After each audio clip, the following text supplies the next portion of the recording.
Since we'll be departing from this place today, could you please relocate? We'll also cover the $473 monthly loan. With my daughter on the way, we no longer require your assistance. All right then, please take care of everything from now on. Despite the substantial support we provided to our in-laws, they easily shifted their trust to the younger sister. As I packed my belongings at the entrance, I shared something crucial with them. By the way, there seems to be a misunderstanding.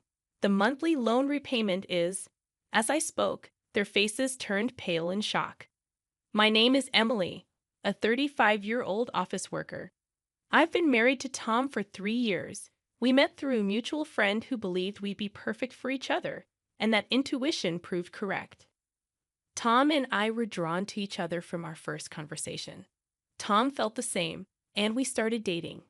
2 years later, he proposed, and I happily accepted. Our families supported our marriage, and we had a wonderful wedding attended by many.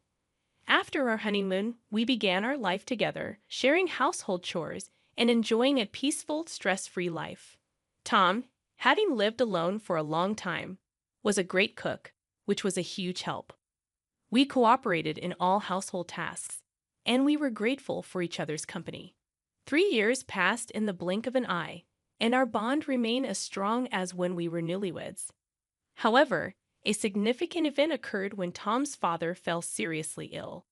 We rushed to the hospital, and after a week of tests, he was released, but concerns about a recurrence lingered.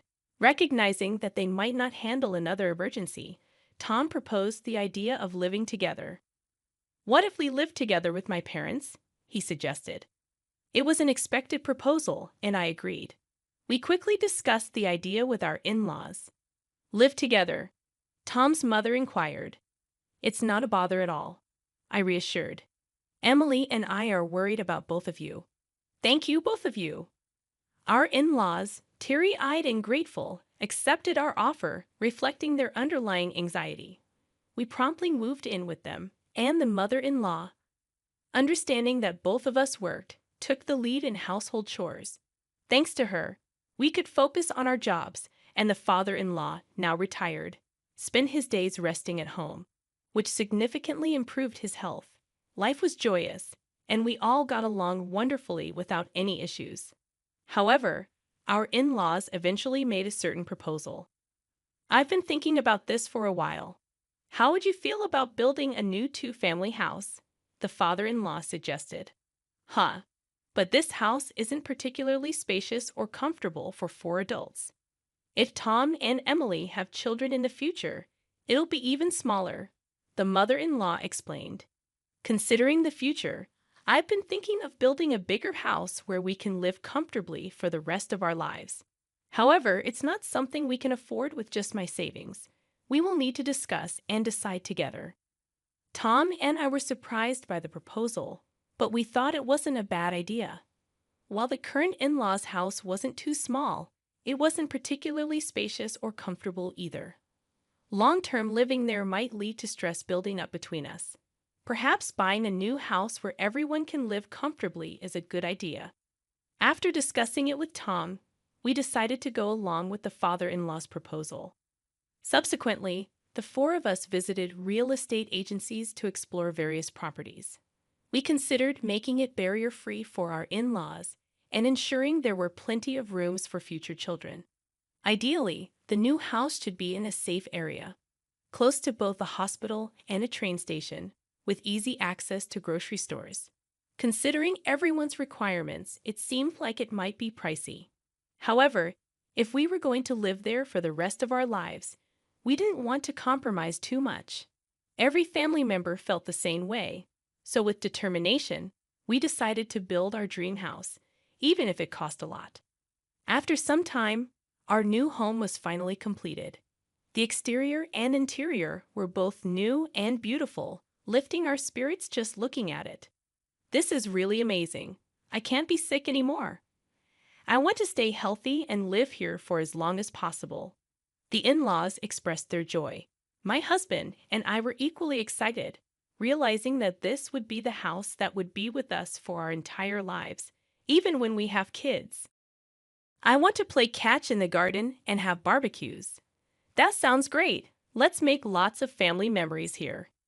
We were overflowing with excitement and joy. Living in the house turned out to be truly comfortable, and it felt like the pinnacle of happiness. Being in a comfortable home made me even more enthusiastic about my work. Subsequently, my work went very smoothly, and both my public and private lives were fulfilling. I genuinely felt grateful for buying this house. The months passed in the blink of an eye, and 2 years had passed in this house. We continued to have a good relationship with our in-laws as always, believing that the days ahead would be filled with happiness. However, at least in this place for life in our new home, something unexpected happened. It was when the sister-in-law and her husband visited our new house. While this really is a nice house, it's not fair that only you guys get to live here. What are you talking about? We discussed and decided to buy this house with our parents, but I can't help but feel envious. When we were still living in a cheap winter, it feels like you're living beyond your means. The sister-in-law often visited our house during holidays and always expressed her envy. Every time, she would accuse us of being unfair. We've been paying the mortgage for this house, and it's quite a hefty amount every month. We're living within our means, earning enough to pay for this house, so there's no reason for her to complain. If we were to live here with the in-laws, it would be so much fun, don't you think? What? Can you even afford the mortgage for this house? My husband and I exchanged a glance. The sister-in-law probably just blurted out without giving it much thought. However, her careless words started to move my in-laws' hearts. It would be lovely if Kana could move and live here together. Yes, it would liven things up. Hey, what are you two talking about? Haven't we been living together all this while? Come on, I was just saying. Exactly. There's no need to panic, right? Ha ha ha.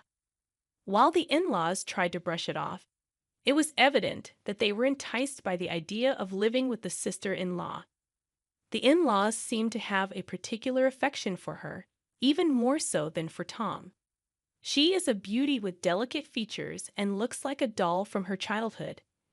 Being 4 years younger than Tom and born when the in-laws were older, they doted on her even more. This pampering led her to become quite spoiled, and Tom had to deal with her demanding nature. Having heard all this from Tom, I was always wary of my sister-in-law. For a while after we got married, Tom and I were both caught off guard because she didn't seem to be giving us any trouble. However, recently, she has been increasingly eyeing our new house.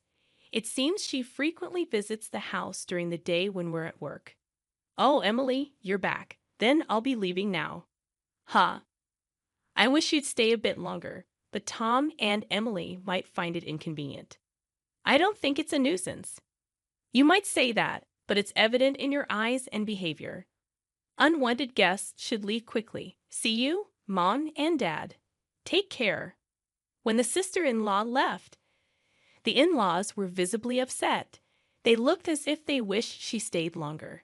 Even though they didn't voice their feelings, their faces and attitudes spoke volumes. Feeling out of place, I usually retreated to my room after work. When Tom came home, we head to the living room for dinner. The atmosphere around the dinner table grew more and more tense, with longer silences. Tom began to notice the change and started to realize that the sister-in-law was the cause. Around the time our relationship with the in-laws started to deteriorate, the sister-in-law finally made her move. One holiday, Tom and I went shopping in the morning. When we returned, there were unfamiliar shoes at the entrance. We exchanged glances, wondering if something was amiss. Then, the mother-in-law approached us from the living room. You're finally back. We need to talk. The mother-in-law's tone was different than usual. As we entered the living room, the sister-in-law and her husband were there. Ah, you're finally here. Kana, what's going on?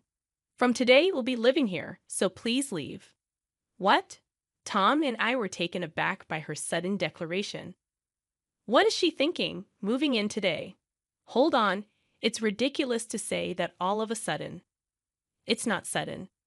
We've discussed this with Mom and Dad for a long time. the sister-in-law replied confidently. Is it true you discussed this with them? Tom and I knew the in-laws were swayed by the sister-in-law's words, but we had no idea things had progressed this far. Kana and her husband said they'll take care of us from now on. I'll do the housework and even care for you when needed. Please rely on us, Mom and Dad. If our daughter is here, we don't need you anymore. A daughter-in-law who doesn't do housework or have children is no match for Kana. What? I was deeply hurt by their words. Seeing my shocked face, the sister-in-law smirked. We'll pay the $473 monthly loan. Okay. Huh? $473? It's a great deal to live in such a nice house for that. Tom and I were dumbfounded. The in-laws were already planning to kick us out. After such treatment, we couldn't continue living there. Is that settled? We can't leave immediately. Could you give us at least a week? We need to find a new place. Fine. Ah, you're looking forward to living with Kana and her husband from today. The in-laws looks disappointed the sister-in-law, but she and her husband were extremely happy that we decided to leave. Calm down, Mom and Dad. The house isn't going anywhere. I'm looking forward to a week from now. The in-laws and the sister-in-law's family were thrilled to drive us out. Did Tom and I seriously consider co-living with such people?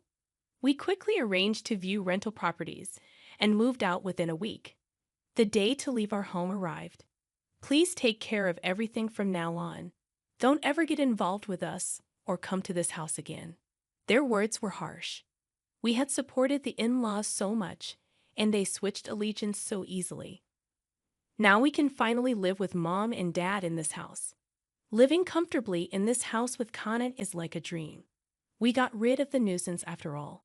Our in-laws and sister-in-law kept insulting us until the last minute we were leaving. Little did they know they would face repercussions after this. Well, it's none of our business anymore. As I gathered our belongings and approached the entrance, I shared an important piece of information. Oh, by the way, it seems there's a misunderstanding about the monthly mortgage payments. It's $1,825 every month, okay? Make sure you understand that. What? Isn't the loan just $473 a month? At my words, their faces turned pale all at once. Hold on a second. Isn't the loan just $473 a month? You misunderstood, didn't you? This house is under our father's name, so the loan is contractually agreed to be paid off through a debit from Dad's account. Emily and I were planning to live in this house for the rest of our lives, so we told him he wouldn't have to pay. We were bearing all the costs. So I was transferring $473, and Emily was transferring $1,352 to our father's account every month. I guess Father only remembered how much Emily puts in his account each month. Moreover, we split the living expenses equally. Our parents probably never thoroughly checked the cost and assumed it wasn't a significant amount. What? No way. We can't pay $1,825 a month. We can't even cover the living expenses on top of that. How can Emily afford to contribute so much? I don't know how you perceive me, but I'm department head at a major corporation. I earn quite a lot. What? Emily earns much more than I do. As the in-laws looked shocked, Tom continued, It's simple. In-laws were unaware of this. Well, we've decided to cut ties with you, so it's up to you to support our parents from now on. No way. Emily, Tom, wait. We were wrong. Let's live peacefully together like before, okay? What? Mom and Dad, are you planning to abandon us? You guys can repay the loan, can't you? If that's the case, shouldn't you live with those who can? That's not fair. Dad told me the loan was only about $473. That's why we came here. We've already canceled our previous house. That's not my problem. Isn't this mess because you wanted to move in with us in the first place, right? Your husband earns very little, doesn't he? But you always said family is more important than money and pampered me. When our livelihood is at stake, all of that doesn't matter. The quarrel between the in-laws and the sister-in-law was unbearable to watch. Well, we're leaving. Wait. Regardless of what you say, we will never associate with you again. With that, Tom and I left the house and moved into our rented room. Despite the numerous messages from the in-laws, we ignored them all. According to our neighbors, the in-laws and the sister-in-law's family had no choice but to live together. However, they couldn't pay the loan and eventually had to let go of the house. When they sold the house, a considerable debt remained. Even after using the father-in-law's early retirement benefits for repayment, they still fell short. Sadly, they now live in a cheap, small apartment, all working full-time and part-time jobs to repay their debt. Apparently, the sister-in-law's husband didn't want the burden to fall on him, so he ran away. If only the in-laws had continued living peacefully with us, they wouldn't have faced these hardships. But again, it's none of our concern now. On the other hand, Tom and I found our rented apartment much cozier than anticipated. We plan to stay here for a while and save money, living happily as our savings grow at an incredible rate. We believe it's essential to save as much as we can for the future while still enjoying our lives with the occasional luxury. We aim for a happy life together in the years to come.